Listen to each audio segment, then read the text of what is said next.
Yo, salut tout le monde, j'espère que vous allez très bien, que vous avez passé un excellent week-end.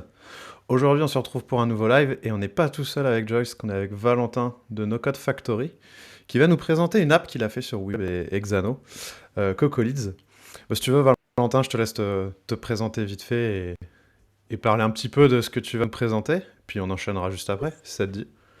Allez, c'est parti. Donc moi, Valentin, je suis fondateur de l'agence No Code Factory. On est une agence no code. On accompagne des startups, des scale-up et des grands groupes sur de la création d'outils no code. Et on a créé du coup Cocolids. C'est un CRM qui a pour ambition de en fait simplifier la gestion des prospects pour les boîtes dans le B2C. En fait, enfin, ce qu'on a remarqué, c'est que tu vois, les solutions CRM du genre Pipedrive, HubSpot, etc., c'est génial, mais pour des cycles de vente assez longs, donc plutôt en B2B. Mais aujourd'hui, il n'y avait pas forcément d'outils qui permettaient à des commerçants de gérer, enfin, notamment des commerçants qui traitent un flux prospect assez important, de gérer ça de manière simple et automatique. Voilà, donc on a créé Coco Leads. C'est un truc un peu spécial parce qu'on l'a fait avec une agence de grosses. Et donc nous, on a pris un petit peu des parts du produit. Donc on a non seulement développé la tech, mais on a aussi des parts dans l'outil. Voilà. Et donc la spécificité de cet outil, c'est qu'on l'a fait en full low code, donc avec Xano et WeWeb. Il est trop cool. Vous avez pris les parts un peu comme si vous étiez le CTO, enfin ce que vous Ouais, êtes en fait, CTO du projet du coup. ouais, c'est ça, c'est ça. Ok, stylé. Et sachant que vous faites aussi, alors je sais pas si on peut en parler, mais vous faites aussi des apps pour des clients de WeWeb aussi. Vous avez pas mal d'apps sur WeWeb, et moi ce qui m'impressionne Ouais. à chaque fois, c'est que vous faites des trucs qui sont très très très beaux, je trouve. Donc bravo. C'est gentil. Ouais, Ouais, c'est clair. on vient du monde de Webflow. Donc historiquement, chez No Code Factory, on avait beaucoup de projets en Webflow. Et la spécificité qu'on a par rapport aux autres agences de No Code, enfin de No Code, Low Code, c'est qu'on ne recrute que des designers. Parce que justement, on pense que l'avantage du no-code et du low-code, c'est que en fait, tu n'as plus besoin de comprendre enfin, de maîtriser la syntaxe. Et du coup, le facteur clé de succès d'un no-codeur, c'est aussi sa capacité à savoir ce qui est beau et ce qui ne l'est pas. Voilà. Donc, nous, on ne prend que Ok. des anciens designers qu'on fait monter sur des compétences de no-code et de low-code. Je te rassure, quand je vois vos projets, vous êtes chaud en syntaxe aussi, mais bon, ça c'est un autre sujet. Ouais. Mais vas-y. Si tu veux, on peut enchaîner directement sur l'app. Yes. Alors, hop, Je mon vais petit activer le écran. partage d'écran du coup. Thanks. Là, c'est mon écran. Ouais. Ouais, c'est ton écran est là et j'ai partagé du coup le site cocolids.fr dans le chat Yes. et voilà, je te laisse reprendre la main là-dessus. Ouais, parfait. Bah, si vous voulez, ce que je peux faire, c'est que je vous montre un petit peu l'outil, Ouais. comment ça fonctionne. Et après, on peut aller au gré des messages qu'il y a dans le chat aussi, on peut aller soulever le capot et voir comment on l'a fait en Xano Web. Ouais, Ouais, carrément. et D'ailleurs, franchement, n'hésitez pas parce qu'on nous demande souvent, hmm, enfin, Quentin en parlait en annonçant le live, on nous demande souvent des projets, des exemples de projets complexes et tout. Et ce qui est difficile pour nous, c'est que souvent les projets les plus complexes sont derrière des audiences. Donc c'est compliqué de vous les montrer puisqu'on n'a pas le droit. Donc là, c'est vraiment l'occasion d'aller voir sous le capot un projet qui est joli et complexe. Et voilà. Ok, ok, allez, bah, carrément. feu. Donc, Pour une du fois qu'il n'y coup, a pas de NDA, on en profite. Voilà, faut poser vos questions.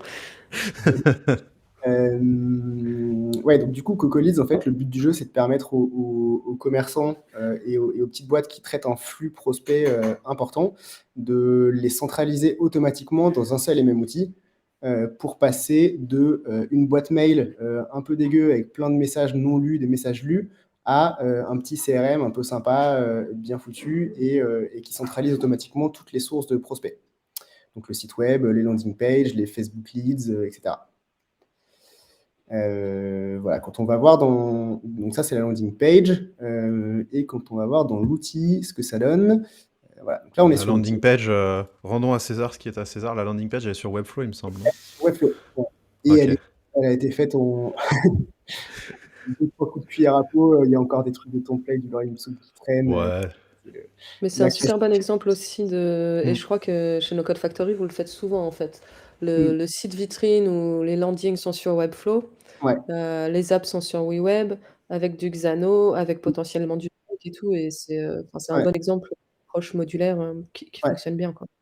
Ouais, c'est clair. En fait, nous, on était enfin, un des premiers à très tôt ne pas croire à Bubble, justement à cause de cette approche intégrée. En fait, quand tu es freelance ou entrepreneur, c'est cool d'avoir un Bubble parce que tu peux tout maîtriser. Mais nous, en tant qu'agence, en fait, on avait besoin de pouvoir aller un peu plus loin enfin, quand on a des demandes un petit peu custom, enfin, c'était compliqué pour nous de dire bah non, désolé, l'outil ne le permet pas. Parce que le client, il nous dit bah, je m'en fous, vous êtes payé pour ça, donc trouvez une solution. Et parfois, bah, quand on est limité par l'outil, c'est un peu galère. Donc, du coup, on ne va que sur des outils modulaires, type OK. Webflow, Xano, WeWeb, pour justement pouvoir ne pas dire non et avec un petit peu de custom code par-ci par-là, aller traiter la demande du client, quoi. C'est une très bonne raison, je trouve, justement, de choisir ce genre d'outil parce qu'on nous oppose souvent avec du Bubble et en vrai, Ouais. les deux ont leur spécificité. Et je trouve que tu as évoqué la meilleure raison. Et je rigole aussi parce que je pense que cette partie va être clippée et envoyée par Thibaut. Et ça va le trigger assez vite. Donc je fais. Heu, moi, je dis coucou à Xavier parce que quand tu as dit on était, parmi les premiers à pas croire à Bubble, je me suis dit: «On va vite savoir si Xavier est dans le chat ou pas». Parce Ouais. que c'est généralement le genre de propos qui le trigger aussi. Enfin, après, j'ai rien contre Bubble, hein, Salut c'est un NoCode super outil. Jess. Non, non, Ouais. mais bien sûr, enfin, nous non plus, ça reste enfin, enfin, déjà, on leur doit beaucoup par rapport à tout ce qu'ils font par rapport au no-code et puis ça en termes de ce fameux mot, empowerment qu'on n'arrive pas à bien traduire en français, c'est un truc de fou. Enfin, ça met quand même ça Mmh. permet et ça a permis et ça continue de permettre à des entrepreneurs de faire des trucs qu'ils auraient pas pu faire autrement, quoi. Ouais, c'est clair. Ça, c'est un très, très chouette outil. Hem, OK. Du coup, donc je vous fais un petit horizon là un petit tour d'horizon pardon de l'outil et puis n'hésitez pas à me couper quand vous avez des questions, sur le fonctionnement et après si vous voulez Vous avez on besoin, je t'interromps, pardon, le chat, est-ce que vous avez besoin de zoomer peut-être? Parce que je vois que l'écran est un petit peu petit. Peut-être que. Ouais. Ouais, ça devrait être bien comme ça. comme ça? Ouais, je pense que je vais attendre de voir ce que le chat dit, mais en vrai, ça Yes. devrait être bon. OK, donc là, en fait, on arrive sur l'outil, on peut choisir donc son workspace. Un peu comme dans Notion, on pourrait choisir un workspace. Donc là, moi, je suis admin de plein de workspace sur des clients existants. Voilà, donc je vais passer vite. Hop, je reviens sur le, sur le workspace No Code Factory. On a du coup ici un petit overview de l'ensemble de nos leads avec une petite colorisation lorsque le lead n'a pas encore été traité. Euh, et on a ici aussi un indice de fraîcheur. Le but du jeu dans le B2C, c'est que en fait, un lead, une fois qu'il a déposé une demande, il faut le rappeler le plus vite possible. Et si on le rappelle au-delà de 24 heures, c'est mort, il répond même plus. Il se souvient même plus qu'il a fait une demande. Voilà, donc c'est pour ça qu'on a mis un petit indice de fraîcheur ici. Si on va voir là c'est pas marrant parce qu'il n'y a pas de leads qui sont tombés il n'y a pas longtemps, mais si on va sur un workspace où il y a beaucoup de leads, Il est calculé comment l'indice de fraîcheur? C'est par rapport, à la journée, quoi? c'est en gros, dès que le lead il tombe, là tu vois, il y a Anne Bonafont est tombée il y a 35 minutes.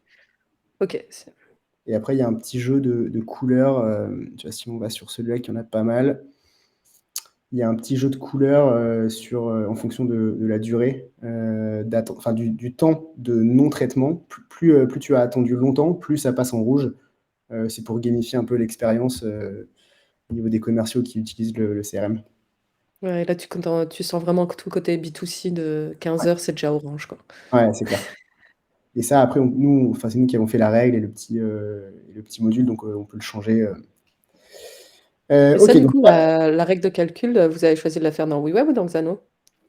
c'est une bonne question. Je crois qu'elle est faite dans WeWeb. On Bon, pourra ça aller voir, on pourra aller voir après. Mais je on crois que regardera après, qu'elle est WeWeb. Ouais. je te laisse dérouler un peu. On n'arrête pas de Yes. t'interrompre, désolée. Donc là, on a notre fameux dashboard avec tous nos leads qu'on peut trier par statut. Donc là, je vais prendre les qualifiés devis à envoyer. Hop, et là, je vois que j'ai mes leads qui apparaissent automatiquement. Donc, si je vais voir, par exemple, Elisabeth Borne, donc c'est pas des vrais leads, hein, c'est des trucs un peu Bon, placeholder. comment ça? Donc là, on clique sur le lead, ça nous ouvre une petite fenêtre à droite avec les détails du lead. Donc, nom, prénom, la source, le statut. Donc là, on peut changer le statut ici. Là, on a fait une petite connexion avec un ERP du monde du fitness qui s'appelle Rezamania. Ça permet en fait d'aller checker directement dans l'ERP quelles sont les infos liées à ce lead. Et en fait, on utilise l'email comme clé de recherche. Salut Thomas. Il y a Xavier qui demande, et vu les onglets que je vois, je me dis que probablement que oui. Il Ouais. demande si tu as des intégrations avec des outils d'emailing. Yes, il y a des intégrations avec Twilio et SendGrid. Alors là, elles ne sont pas encore dispo dans WeWeb, mais elles sont dispo en gros dans Make. Nous, ce qu'on fait, c'est qu'on s'entraîne toujours dans Make. On fait l'intégration dans Make, et ensuite on réplique le call via WeWeb. Et là, je pense que ce qu'on va faire, c'est Blaise qui gère ça, mais je pense que ce qu'on va faire, c'est que le message, on va d'abord l'envoyer à un webhook dans Make, et ensuite c'est Make qui fera le taf d'aller exécuter le call API Twilio ou SendGrid. Pourquoi on fait ça? C'est pour pas afficher publiquement la clé API de Twilio ou de SendGrid dans WeWeb. Enfin, du coup, dans le navigateur. Typiquement, question, désolé en plus. Si tu utilises Xano, tu pourrais te faire des webhooks directement dans Xano? Oui, Tu oui, on pourrais te pourrait faire le des fonctions, ouais. Ok. Ouais. Bah, d'ailleurs, sur Rezamania, là, c'est ce qui a été fait. Je Ok. vous montre ça après, mais en fait, on a fait des fonctions dans Xano, et c'est Xano qui va d'abord demander la clé API, ensuite la récupérer, ensuite l'insérer dans un header. Et voilà. Alors Mais en fait, c'est assez... Thomas, pardon, je dis parce qu'il y a Thomas qui dit pour ça, on peut passer par l'appel via le serveur de WeWeb. Alors, le call API est fait via un serveur, mais ta clé d'API est quand même dans l'application. Il y a certaines intégrations où la clé d'API est sur un serveur, typiquement Airtable, parce que sinon c'est pas du tout secure. Mais nous, Thomas, quand tu fais l'appel via un serveur, en fait, c'est juste, on ping un serveur, le serveur va pinguer, il nous renvoie il récupère la réponse, il nous la renvoie. Par contre, la clé d'API, elle est bien envoyée depuis le front vers le back. Donc, c'est pas forcément secure. Ça dépend des intégrations. On a certaines intégrations où on stocke tout côté serveur parce que c'est obligatoire. Mais quand tu fais des appels REST API, techniquement, la clé, elle est trouvable dans tes appels API. Après, de toute façon, quand tu fais des appels depuis un front, c'est toujours le cas. Voilà.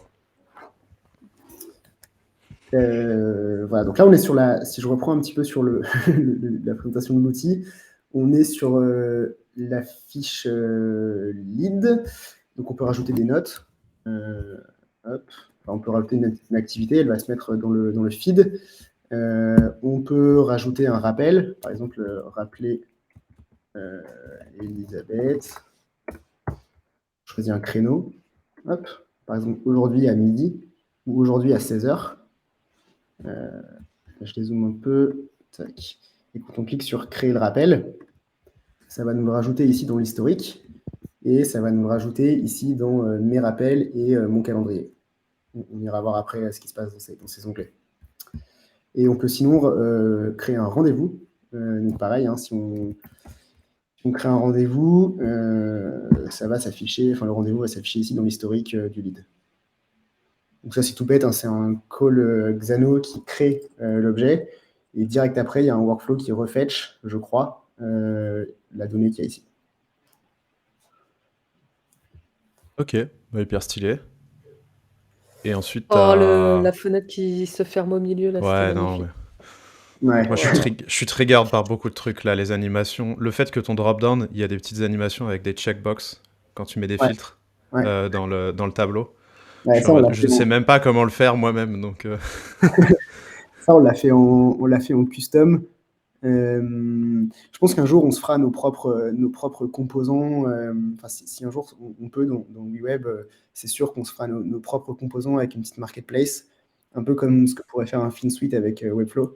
Parce que Il me bah, semble nous, qu'on en a parlé ouais. durant le dernier meet-up. Quand on va ouvrir la marketplace, clairement, on va vous donner accès. Il y a d'autres personnes qui sont très chauds. Je sais qu'il y a Patrice là dans le chat qui était hyper chaud. Mais clairement, parce que là, tu vois, typiquement, ce drop-down, tu pourrais le vendre comme ça, tu vois, et le variabiliser. Enfin bref, Ouais. ça c'est une chose, sachez-le, qui arrivera normalement l'année prochaine. Q1 si on est bon, Q2 si on glisse. Donc gardez en tête Q2. Mais ouais, il y aura une possibilité de vendre des composants sur la marketplace, carrément. Ouais, c'est cool. Trop cool. Et après, pareil, il y a un composant custom qu'on s'est fabriqué aussi, c'est ce truc de date. Tout ça là, le aujourd'hui, hier, cette semaine et la semaine dernière, c'est des petites formules toutes bêtes. Derrière, en fait, c'est un workflow qui va calculer la date de début de semaine, la date de fin de semaine, qui fait moins 7 à chaque fois. Et en fait, c'est beaucoup plus pratique pour ceux qui font du reporting. Plutôt que d'aller faire un clic et deux clics, bah là, il y a juste à cliquer sur la semaine dernière ou hier, aujourd'hui. Voilà. Ça, tu vois, typiquement, je sais que Maël l'a fait pour un client. Ouais. Et c'est typiquement le genre de choses que plein de monde a besoin de faire. Nous, on n'a pas forcément le temps de le faire en interne pour ajouter au UI kit, où ça pourrait potentiellement polluer un petit peu le UI kit. Alors que ça, c'est le genre de choses sur une marketplace. Enfin, ça Ouais. se vend comme des petits pains, quoi. Hmm. C'est hyper utile. Ouais. Après, c'est pas forcément dans l'optique de les vendre, mais plus de Non, non, mais même noter. Tu que vois, ce soit comme dispo, quoi. FinSuite, ils vendent pas leur modèle d'attribute. Pourtant, Mm. aujourd'hui, sans ça, sans FinSuite, je pense que Webflow ne serait pas ce qu'ils sont. Ouais, c'est sûr. Ok, on avance si vous voulez. On va aller voir du coup mes rappels. Donc là, l'idée, c'est de pouvoir se créer des petits rappels, hein, comme dans un Pipedrive. On peut créer des rappels et du coup, un commercial, il arrive dans son espace, il voit les rappels à faire aujourd'hui, il prend son téléphone et il n'a plus qu'à faire les rappels. Donc là, il peut ouvrir la fiche lead et donc il voit tous les détails du lead qui s'appelle Emmanuel Macron. Voilà. Et il peut marquer le rappel en tant que traité. Et là, boum, il va dans traité. Et ici, dans traité, on a du coup les rappels. Donc là, si on a misclick le traité, on peut le remettre en non traité. Et il ira se remettre ici. Voilà. Ça, concrètement, je crois que Blaise avait un peu galéré pour le faire parce que le aujourd'hui et le en retard, c'est un truc qui était un peu compliqué. Ça, on l'a dû le faire en back, enfin en Xano. Parce que Xano utilise en fait une typologie un format en timestamp. Et c'était un peu galère Donc en fait, on a fait la formule en back pour savoir si le lead, si le rappel est un rappel d'aujourd'hui, est un rappel en retard, ou alors est un rappel à venir. Ouais, mais ça, je crois qu'on l'a fait en Xano. Et puis je Ouais, pense les que dates, Ouais, c'est toujours un truc un peu où on se casse un petit peu les dents. yes. Et je pense que c'est best practice dans le sens où un CRM, à terme, tu as tellement de données Mm. que si tu Mm. fais tous ces process dans le front, le navigateur il va exploser au bout d'un moment. Ouais, c'est Et clair. typiquement, ce genre de truc, ça coûte rien à faire sur un serveur. Donc je pense que c'est Ouais. pas mal de l'avoir fait comme ça. Ouais. Yes, donc là, voilà, on peut toujours filtrer par source et par membre. On peut créer un nouveau rappel aussi. Donc là, coucou, on choisit le créneau. Et on peut l'associer à un lead existant. Donc si je vais chercher Macron, par exemple, hop, et je vais lui en remettre un à 16h30. On crée le rappel. Et là, du coup, il atterrit ici à 16h30. Quoi. On va aller voir un petit peu ce qui se passe dans la gestion de l'équipe. Donc là, comme je disais à Joyce tout à l'heure, j'ai mis des joueurs de foot. J'aime beaucoup le politique versus foot, quoi. On est bien dans la thématique de la Coupe du monde au Qatar, en tout cas. Mais Exactement. c'est magnifique, le Lolo White. Et donc là, si on prend Lolo White, par exemple, on peut lui mettre une photo de profil, on peut lui mettre une fonction, et on peut lui choisir une couleur. Donc là, ce qu'on a fait, c'est qu'on a juste bêtement repris les couleurs des tags Airtable qu'on trouvait magnifiques, et on les a réappliquées ici. Et donc là, quand on met à jour, hop, ça nous met à jour ici la couleur de Lolo White. Donc on peut créer des nouveaux membres. Et en fait, pourquoi est-ce qu'on s'est embêté à mettre des couleurs sur les team members? C'est pour pouvoir, lorsqu'on est sur le calendrier, voir en fait en un clin d'œil qui a quel rendez-vous. Donc là, par exemple, je vois qu'il y a du violet, donc je sais que Corentin, il a ce rendez-vous-là. Donc après, je peux filtrer si je filtre par Corentin et Alexandre, bah là, je vois les leads de Corentin et Alexandre. Voilà. Après, je peux avoir un peu les détails de chaque lead, enfin de chaque rendez-vous, pardon. Je peux modifier la durée. Je peux ouvrir la fiche lead. Voilà. Bon, ça, c'est un peu enfin, c'est tarte à la crème. Hein, c'est avec le module. On n'a rien fait d'exceptionnel. C'est avec le module calendrier WeWeb qui est assez stylé. Et donc, ben, ouais, on arrive à faire tout ça assez facilement. Ensuite, on a un petit module de statistiques.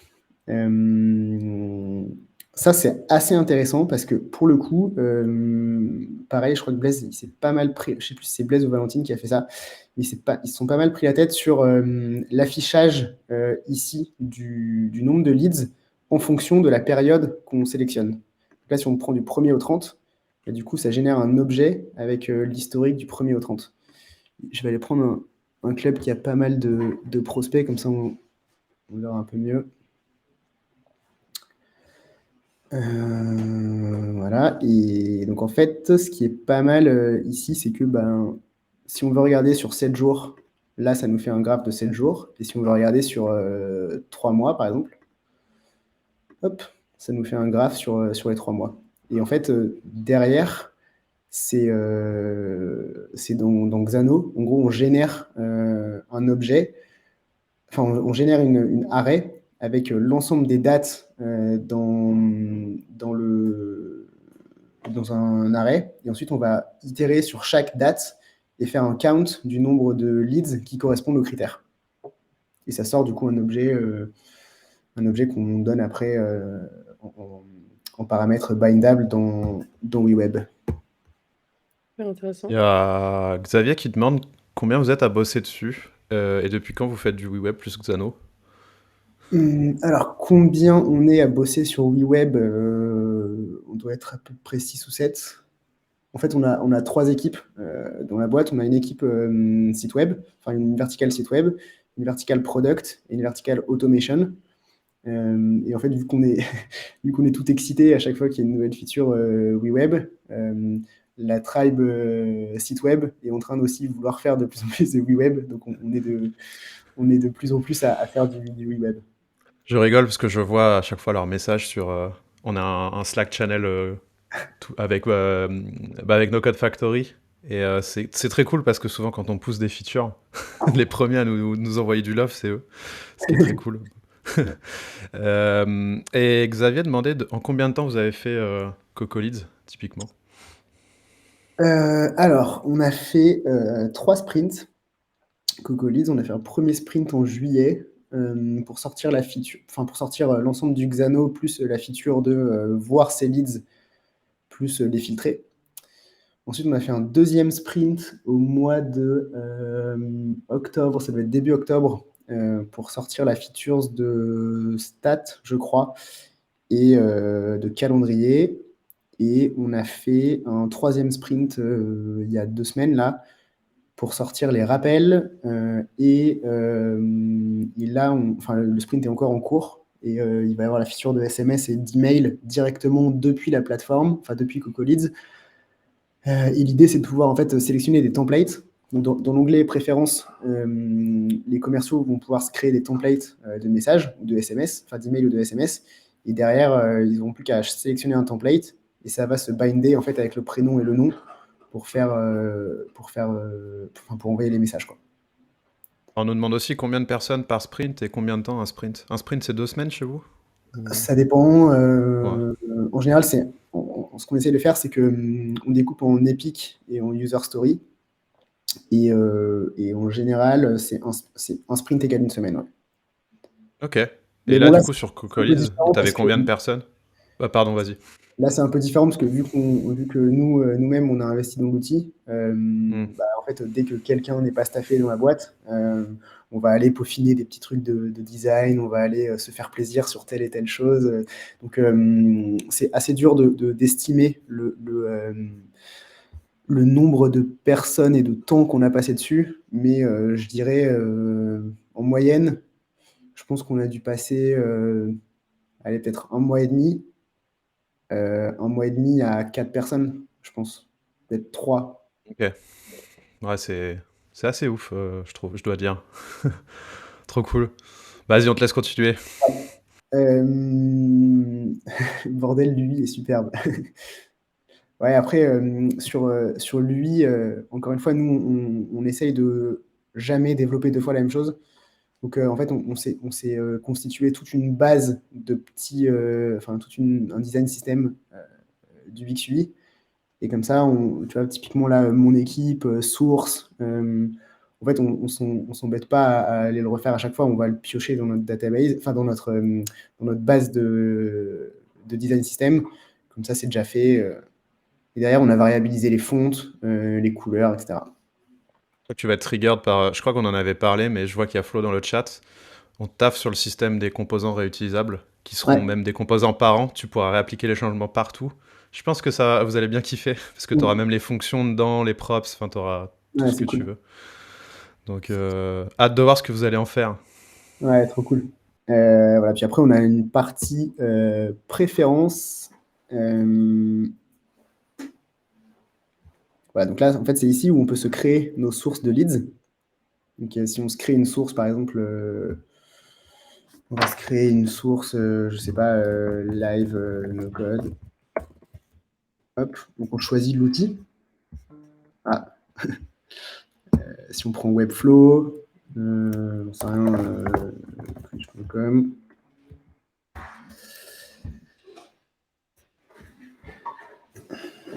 Et en fait, donc là, quand on clique dessus, ici, on a un ID de source. Et ce qu'on va faire, c'est que derrière, dans Make, donc on s'est créé un petit module Make Coco Leads. Et derrière, tu vas aller mettre, du coup, je le referme parce qu'il y a la clé API. Tu vas aller mettre ton ID, ton workspace, et tu vas aller reprendre les champs de ton Webflow ou de ton Typeform ou de ta landing page. Et en fait, c'est tout bête, c'est un post qui va du coup créer le lead dans la page Mes leads. Il y a un truc qui est super intéressant où je ne sais pas à quel point c'est maîtrisé ou pas ce truc dans la communauté Xano, mais en fait, nous, on s'est pas mal pris la tête pour sécuriser tout ce bazar. Notamment, je remets juste sur de la donnée où on s'en fout de la partager. Voilà. En fait, la question de workspace et de user, c'était un truc sur lequel on a pas mal galéré. L'idée, c'est de pouvoir exposer seulement les workspaces auxquels l'utilisateur qui fait la demande a le droit d'accéder. Ça, c'était un peu galère. Si ça vous intéresse, on pourra regarder après comment on l'a fait dans Xano. Vraiment. C'est hyper intéressant. Je sais que j'avais fait exprès de bien mettre ça en valeur aussi dans le template CRM. Ouais. Et c'est un truc où souvent les no-codeurs se trompent. Mm. Déjà, de base, quand on ajoute l'authentification, on a accès à tout. Et là, Ouais. il faut dire, t'as accès qu'à tes workspaces ou à tes users.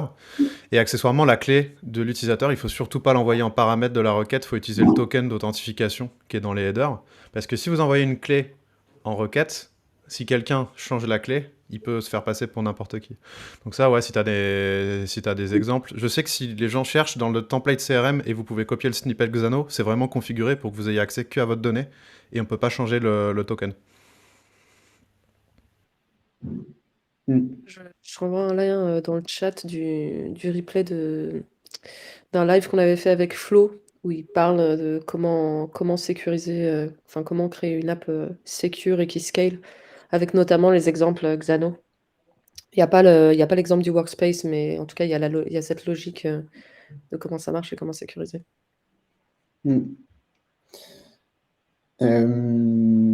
Si on enchaîne, donc là, on arrive sur l'académie, la Cocolis Academy.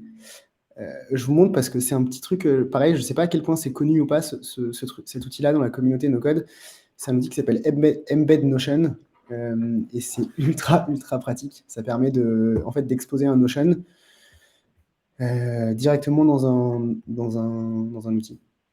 Ça, on l'a fait sur quelques projets et c'est ultra, ultra apprécié parce que derrière, le Notion, il est accessible à l'ensemble des personnes de l'équipe du client. Et Même vos Notion, ils sont beaux. voilà.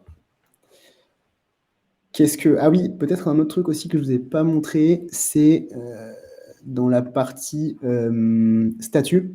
Donc là, ce qu'on a fait, pareil, c'est qu'on laisse la possibilité aux personnes de customiser la couleur et le nom des statuts.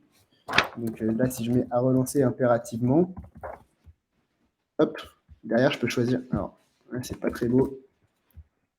C'est deux lignes, je vais mettre à relancer. Et après, derrière, on peut aller choisir la couleur. Et ça se met à jour, et du coup, ça se met à jour de partout. Voilà. Trop bien. Il y a plus d'options que dans HubSpot. Vous êtes trop fort. Ouais, mais après, le SaaS est assez cher quand même. C'est un SaaS qui vaut. Enfin, on l'a mis à 99 € par mois. Pour un CRM, c'est pas très cher. Hein. Mais, Ouais. Ouais, mais après, ça dépend de tes clients, quoi. Ouais. En fait, nous, c'est des clients qui sont vraiment pas du tout tech. Donc, ils préfèrent un truc frais, sympa, qui a l'air facile. Soit t'as 99, t'as même pas le login. Voilà. Et puis la petite diff aussi, c'est que du coup, nous, on aide les clients à se faire les branchements de l'ensemble de leurs sources d'acquisition de leads dans l'outil pour pouvoir d'ici les retrouver et les mettre automatiquement. Je pense que c'est hyper intéressant ça en tant qu'agence, que tu as le côté, tu crées le produit et en même temps tu vends du service, ce qui fait que les personnes vont réussir à utiliser l'outil. Je trouve ça hyper smart. Et je vois qu'il nous reste déjà plus qu'une vingtaine de minutes. Donc si jamais tu as le temps de passer un peu sur la construction, enfin comme tu le sens, après, t'es pas obligé de tout montrer, mais je pense que ça va intéresser du monde. Ouais, ok. Qu'est-ce que vous avez envie de voir en priorité?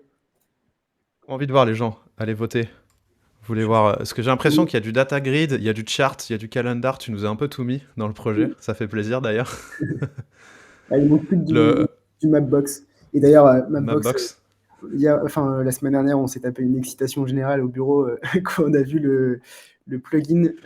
C'est un truc de fou. Genre, limite, maintenant, on peut faire Uber en web. Je sais pas si les gens connaissent Mapbox, mais Mapbox, c'est un concurrent de Google Maps qui est très très très utilisé aux États-Unis. Genre quand vous utilisez Strava ou Uber aux US, c'est du Mapbox. Et Mapbox, c'est vraiment tout est configurable dans la carte. Donc vous pouvez la mettre à votre couleur, vous pouvez la customiser complètement. Et l'API est assez bourrine. Ouais, vas-y, pardon. Je vous montre un site qu'on a fait où on a calé du Mapbox. Voilà. En fait, ça permet de faire des choses un peu comme ça. En fonction de...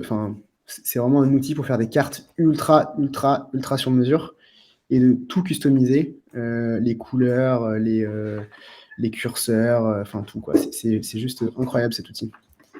Ouais, et carrément. Coup, Après, par contre, il faut connaître, c'est assez complexe. Mais une fois que tu l'as maîtrisé, c'est assez ouf, je trouve. Ouais, pour vous dire, on a un client qui vend de la donnée météorologique. Et en gros, toutes ces cartes, c'est sur Mapbox. Donc, c'est sans limite, quoi. Ça peut être très, très précis sur des données hyper poussées. Si tu veux, on peut commencer. Là, le premier screen, j'imagine, c'est globalement la T-Lead. C'est une data grid ou vous l'avez complètement créé vous-même? C'est pas une data grid. Attends, si on va dans le truc. Hop. Ah, donc vous avez fait une collection list que vous avez customisée. Ok. Ouais, c'est une collection list customisée parce que je crois que ça c'était lors du premier sprint et je crois que lors du premier sprint, il n'y avait pas la data grid. Il me semble. Et la data grid, tous les champs ne sont pas credables. Un truc qui est assez intéressant, typiquement sur les statuts par exemple. Je sais qu'il y a un truc qu'on a fait. Hop. J'essaie de voir.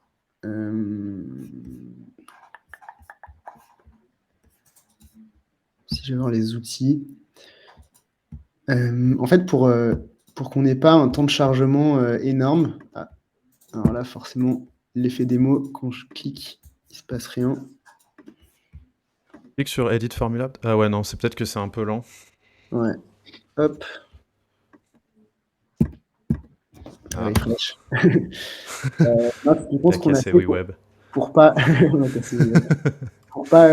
Pour pas loader trop d'informations, en fait, ce qu'on fait, c'est qu'on load les collections indépendamment et derrière, on va faire des lookups pour aller chercher l'image, pour aller chercher tous les détails.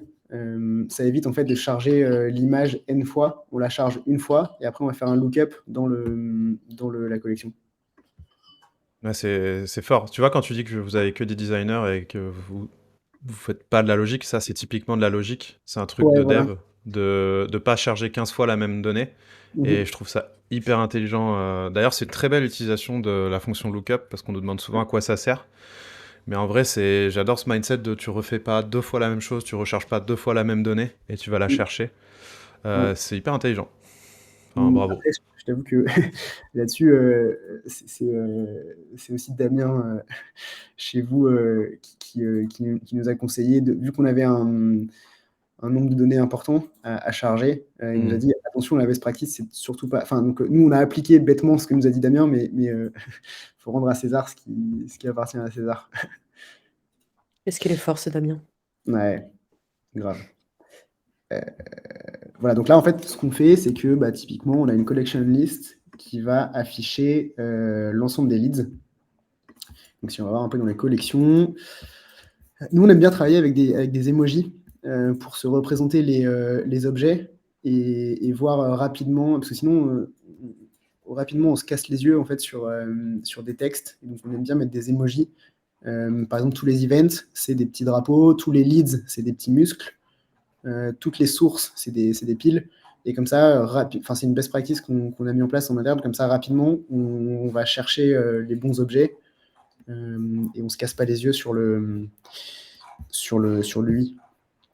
Et donc là, quand on va voir nos leads, tac, je reprends. Donc c'est get list leads. Get list leads. Et en fait, bah, c'est un call Xano tout bête avec ici, en fait, on paramètre des variables qui sont définies par des actions sur les filtres. Donc typiquement sur date start, ce qu'on fait, c'est que on va, en gros, on calcule le nombre de jours, le nombre de secondes depuis l'année 1970 qu'on multiplie par 1000 pour pouvoir en fait faire un filtre sur les dates en timestamp du format WeWeb, du format Xano, pardon.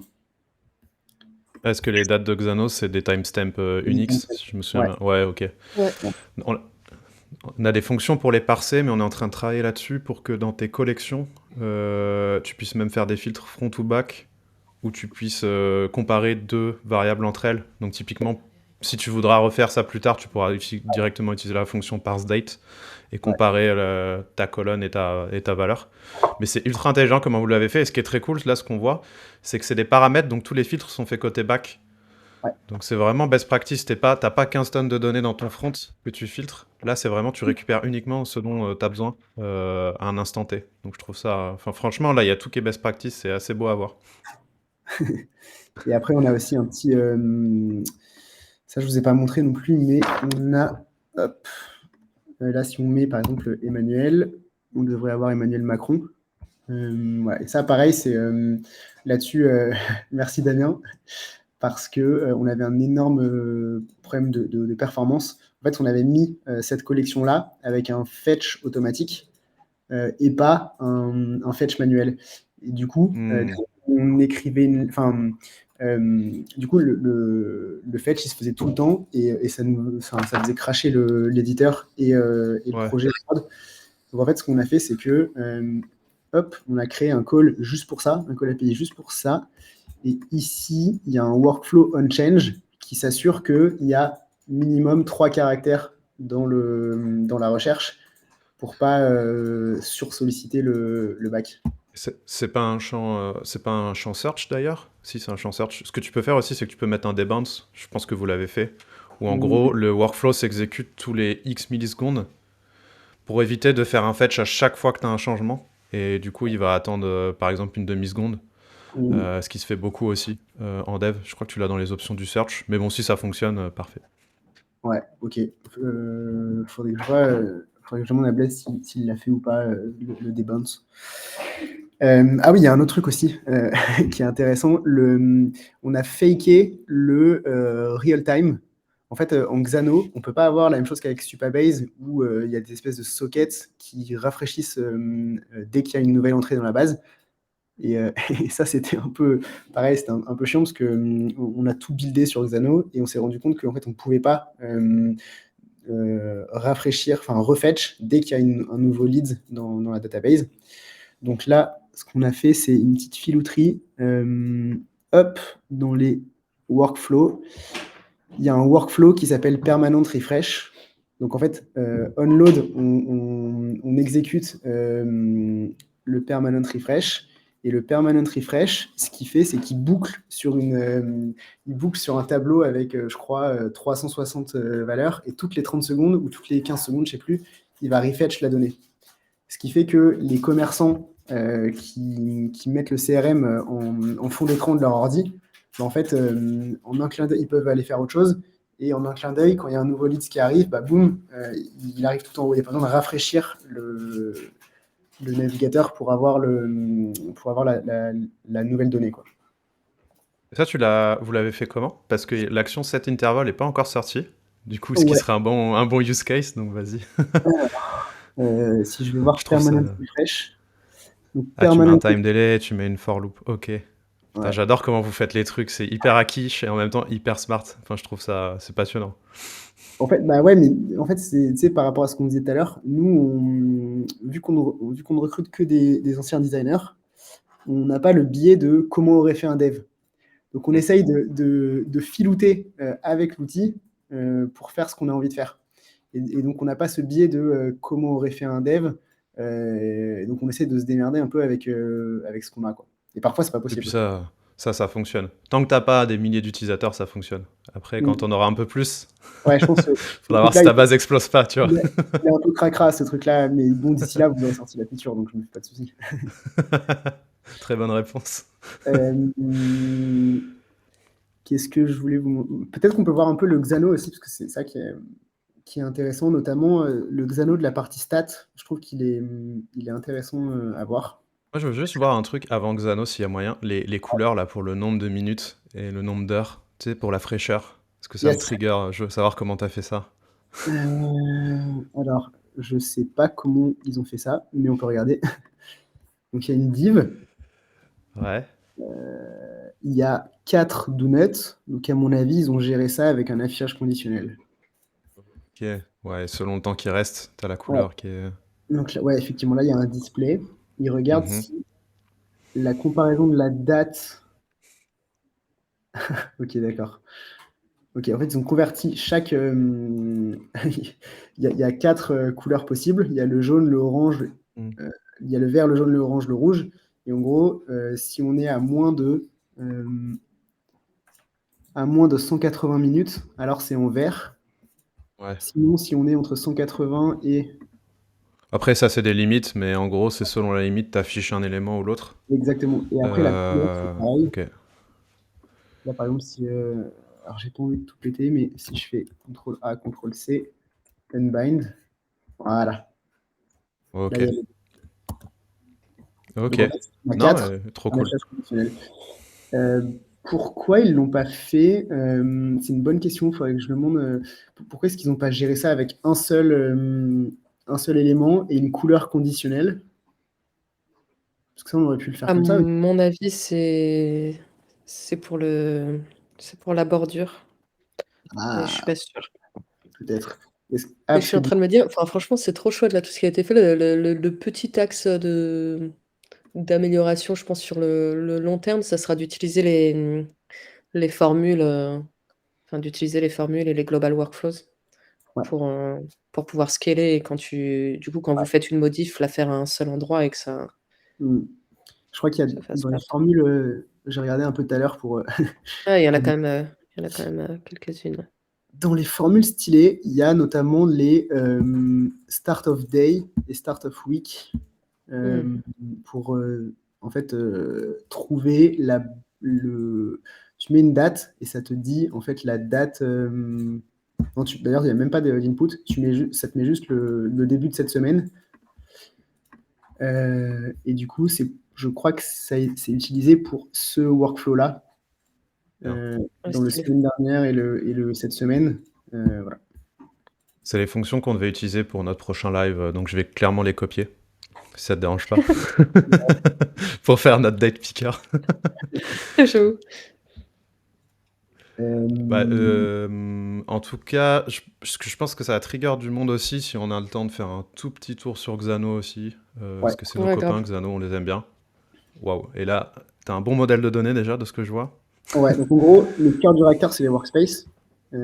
Pour sécuriser le bazar, il faut que, en fait, c'est à chaque fois qu'il y a un call qui est fait par un user, on va récupérer le workspace et derrière, on affiche que la donnée que la donnée dont le workspace est égal à celui du user. Tac, tac. Donc, si on va voir, par exemple, le plus intéressant, c'est les leads.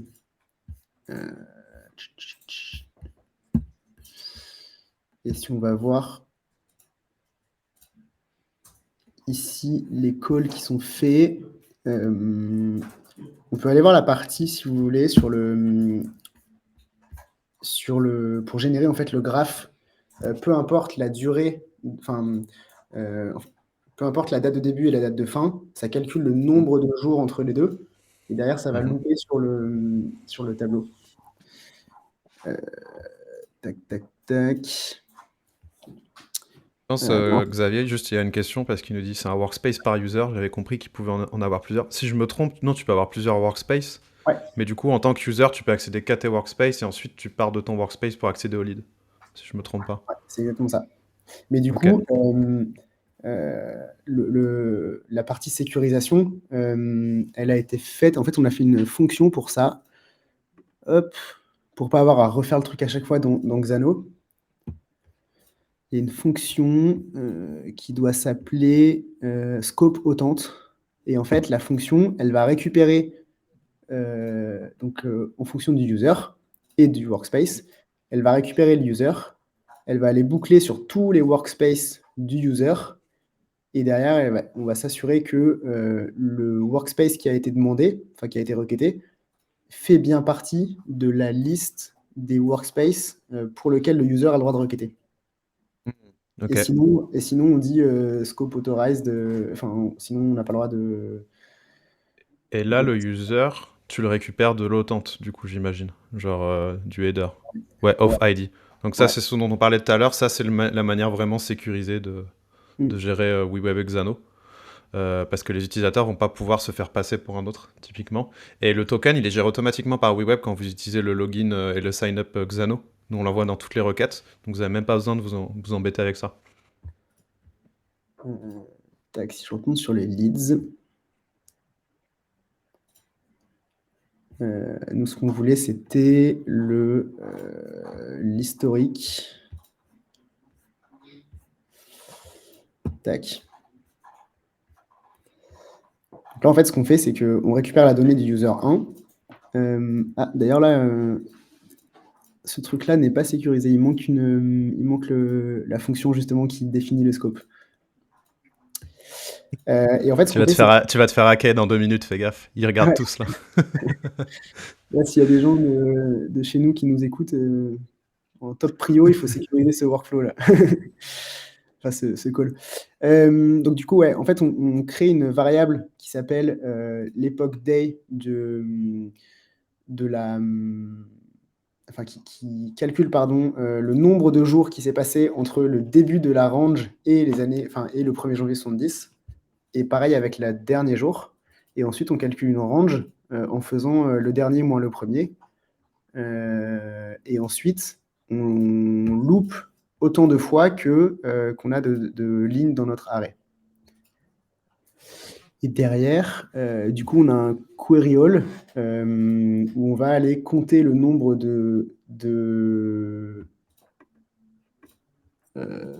ouais, c'est ça. On va compter le nombre de leads qui correspondent à ce jour-là et qui correspondent à ce workspace. Stylé. Et ensuite, Et on tu le mets fabrique. dans ton arrêt. Ok. Ouais, ensuite, alors là, on fabrique deux choses. On fabrique du coup le nombre de leads, enfin une array avec le nombre de leads et une array avec les dates correspondantes. Et c'est ça derrière qui permet de générer ce truc.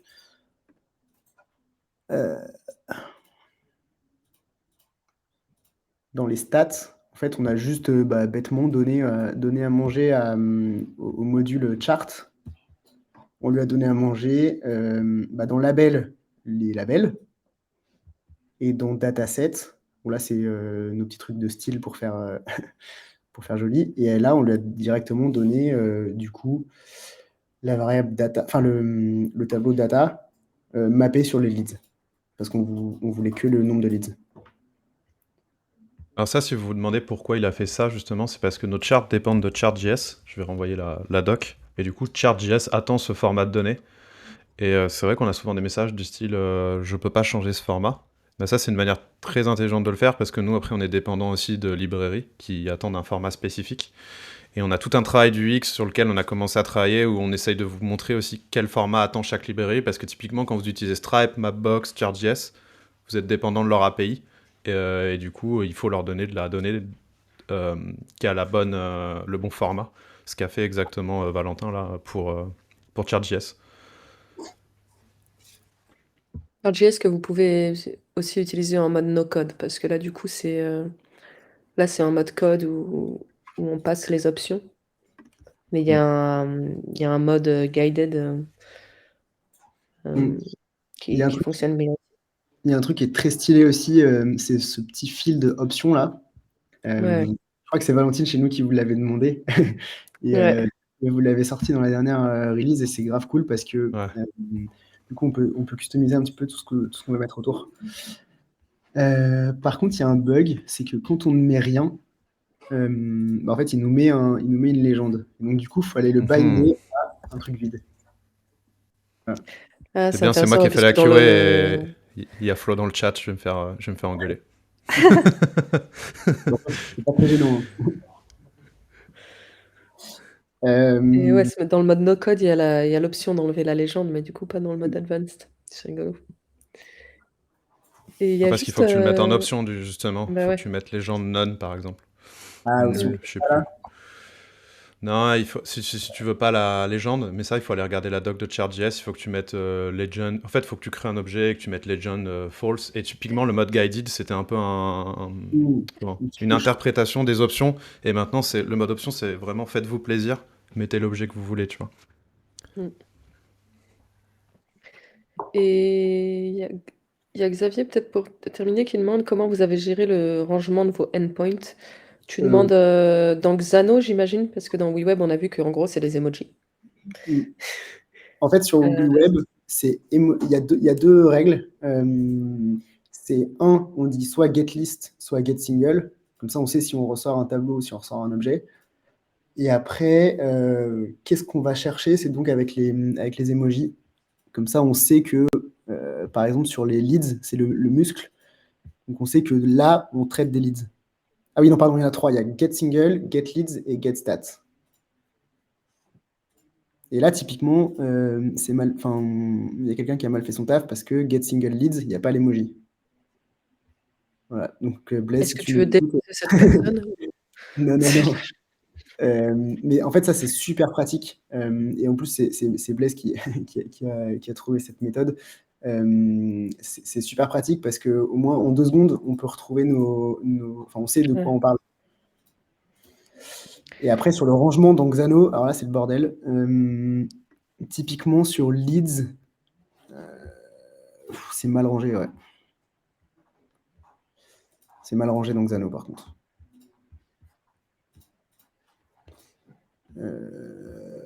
Mais ça, je crois que... Ouais, en fait, Xano, quand on duplique un call, là, si on fait le test pour lead export, là, c'est pour exporter les leads en CSV. Si on fait... je crois que c'est là pour cloner le truc. Test no code live. Je crois qu'il va nous le mettre dans un autre... ouais, voilà. Il le met Ah dans oui, une autre... son propre dossier, c'est très bizarre, ouais. Je suis d'accord. et c'est trop bizarre. Et après, je sais pas si on peut le remettre dedans, mais bref, voilà. Donc, ce truc-là est mal rangé. Et il y a Frécofou qui demande pourquoi, vous n'avez pas utilisé les dossiers WeWeb pour ranger les endpoints côté WeWeb? Alors, ouais, très bonne question.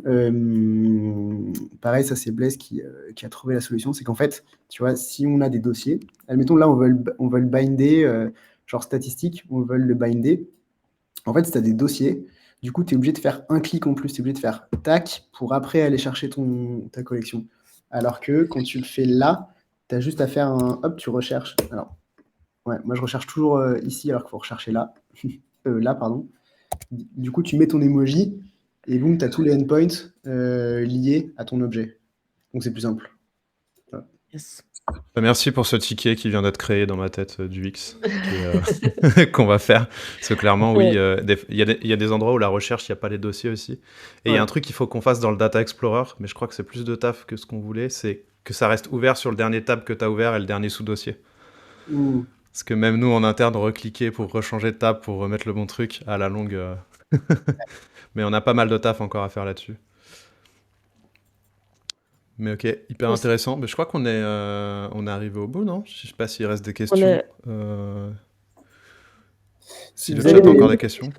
Je sais pas à quel point on a Ouais, répondu vas-y. à toutes les questions du chat, parce que moi, j'ai pas du tout regardé le chat, mais s'il y en a qui ont des questions, n'hésitez pas à nous écrire. Nous, on est trop chaud pour aider, pour débloquer. Parfois, quand on a le temps, on répond sur le Slack WeWeb, enfin, le Slack No Code France WeWeb. Mais si jamais il y en a qui ont des questions ou des petites galères de Xano et de WeWeb, il y a, je pense, 90% de chances qu'on se soit aussi déjà cassé le crâne sur le truc.